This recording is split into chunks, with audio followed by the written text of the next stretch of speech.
Hello friends, എല്ലാവർക്കും പുതിയൊരു വീഡിയോയിലേക്ക് സ്വാഗതം. ഇന്ന് വന്നിട്ടുള്ളത് കേരള കൃഷി വകുപ്പിൽ അസിസ്റ്റൻ്റ് ആവാം, 63,000 രൂപ ശമ്പളം, കേരള അഗ്രികൾച്ചറൽ അസിസ്റ്റൻ്റ് റിക്രൂട്ട്മെൻറ്റ് 2024 എന്ന റിക്രൂട്ട്മെൻറ്റുമായാണ്. വീഡിയോയിലേക്ക് നോക്കുന്നതിന് മുന്നായി നിങ്ങൾ ഈ ചാനൽ ആദ്യമായിട്ടാണ് കാണുന്നതെങ്കിൽ ചാനൽ സബ്സ്ക്രൈബ് ചെയ്യുക, നിങ്ങളുടെ ഫ്രണ്ട്സിലേക്ക് മാക്സിമം ഷെയർ ചെയ്യുക. വീഡിയോയിലേക്ക് നോക്കാം. കേരള സർക്കാരിൻ്റെ കൃഷി വകുപ്പിൽ ജോലി നേടാൻ ആഗ്രഹിക്കുന്നവർക്ക് സുവർണാവസരം. കാർഷിക വികസന കർഷക ക്ഷേമ വകുപ്പ് ഇപ്പോൾ അഗ്രികൾച്ചറൽ അസിസ്റ്റന്റ് ഗ്രേഡ് 2 തസ്തികയിലേക്ക് നിയമനം നടത്തുന്നതിന് വേണ്ടി കേരള പബ്ലിക് സർവീസ് കമ്മീഷൻ വഴി യോഗ്യരായ ഉദ്യോഗാർത്ഥികളിൽ നിന്നും അപേക്ഷ ക്ഷണിച്ചു. വിവിധ ഡിഗ്രി യോഗ്യതയുള്ളവർക്ക് കൃഷി വകുപ്പിൽ അഗ്രികൾച്ചറൽ അസിസ്റ്റന്റ് പോസ്റ്റുകളിലായി വിവിധ ഒഴിവുകളിലേക്ക് ഉദ്യോഗാർത്ഥികൾക്ക് ഓൺലൈനായി കേരള PSCയുടെ വൺ ടൈം പ്രൊഫൈൽ വഴി ഉദ്യോഗാർത്ഥികൾക്ക് അപേക്ഷിക്കാം.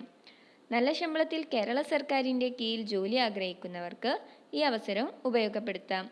ഈ ജോലിക്ക് ഓൺലൈനായി 2023 ഡിസംബർ 15 മുതൽ 2024 ജനുവരി 17 വരെ അപേക്ഷിക്കാം. ഇതിലേക്കുള്ള മറ്റു ഡീറ്റെയിൽസ് എന്തൊക്കെയാണെന്ന് നോക്കാം. സ്ഥാപനത്തിൻ്റെ പേര് കാർഷിക വികസന കർഷക ക്ഷേമ വകുപ്പ്. ജോലിയുടെ സ്വഭാവം Kerala government. Recruitment type direct recruitment ആണ്. Category number 528 2023.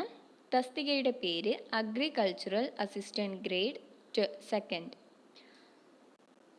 ഒഴിവുകളുടെ എണ്ണം anticipated vacancies. Job location all over Kerala.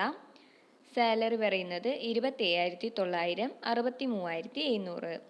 അപേക്ഷിക്കേണ്ട രീതി ഓൺലൈനായിട്ടാണ്. അപേക്ഷിക്കേണ്ട തീയതി പറയുന്നത് 2023 ഡിസംബർ 15 മുതൽ 2024 ജനുവരി 17 വരെയാണ് ലാസ്റ്റ് ഡേറ്റ്. വെബ്സൈറ്റിൻ്റെ ലിങ്ക് വീഡിയോയുടെ താഴെ കൊടുക്കാം. ഇതിലേക്കുള്ള ഏജ് ലിമിറ്റിനെ കുറിച്ച് നോക്കാം.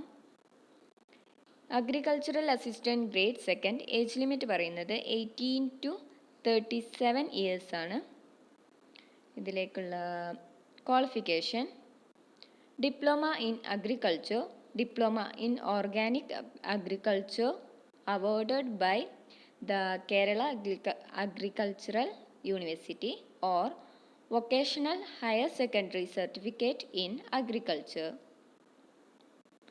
ഇതിലേക്ക് എങ്ങനെ അപേക്ഷിക്കാം? ഉദ്യോഗാർത്ഥികൾ കേരള പബ്ലിക് സർവീസ് കമ്മീഷൻ്റെ ഔദ്യോഗിക വെബ്സൈറ്റായ www.keralapsc.government.in വഴി ഒറ്റത്തവണ രജിസ്ട്രേഷൻ പ്രകാരം രജിസ്റ്റർ ചെയ്ത ശേഷമാണ് അപേക്ഷിക്കേണ്ടത്. രജിസ്റ്റർ ചെയ്തിട്ടുള്ള ഉദ്യോഗാർത്ഥികൾ അവരുടെ യൂസർ ഐഡിയും പാസ്വേഡും ഉപയോഗിച്ച് ലോഗിൻ ചെയ്ത ശേഷം സ്വന്തം പ്രൊഫൈലിലൂടെ അപേക്ഷിക്കേണ്ടതാണ്. ഓരോ തസ്തികയിലേക്ക് അപേക്ഷിക്കുമ്പോഴും പ്രസ്തുത തസ്തികയോടൊപ്പം കാണുന്ന നോട്ടിഫിക്കേഷൻ ലിങ്കിലെ അപ്ലൈ നോവിൽ മാത്രം ക്ലിക്ക് ചെയ്യേണ്ടതാണ്. അപ്ലോഡ് ചെയ്യുന്ന ഫോട്ടോ 31/12/13 ശേഷം എടുത്തതായിരിക്കണം. അപേക്ഷാ ഫീസ് നൽകേണ്ടതില്ല. അപേക്ഷ സമർപ്പണത്തിന് ശേഷം അപേക്ഷയിൽ മാറ്റം വരുത്തുവാനോ വിവരങ്ങൾ ഒഴിവാക്കാനോ കഴിയുകയില്ല. അപ്പോൾ നിങ്ങൾക്ക് ഈ വീഡിയോ ഉപകാരപ്പെട്ടാൽ ചാനൽ സബ്സ്ക്രൈബ് ചെയ്യുക, നിങ്ങളുടെ ഫ്രണ്ട്സിലേക്ക് മാക്സിമം ഷെയർ ചെയ്യുക. മറ്റൊരു വീഡിയോയുമായി വീണ്ടും കാണുന്നവരെ ഗുഡ് ബൈ.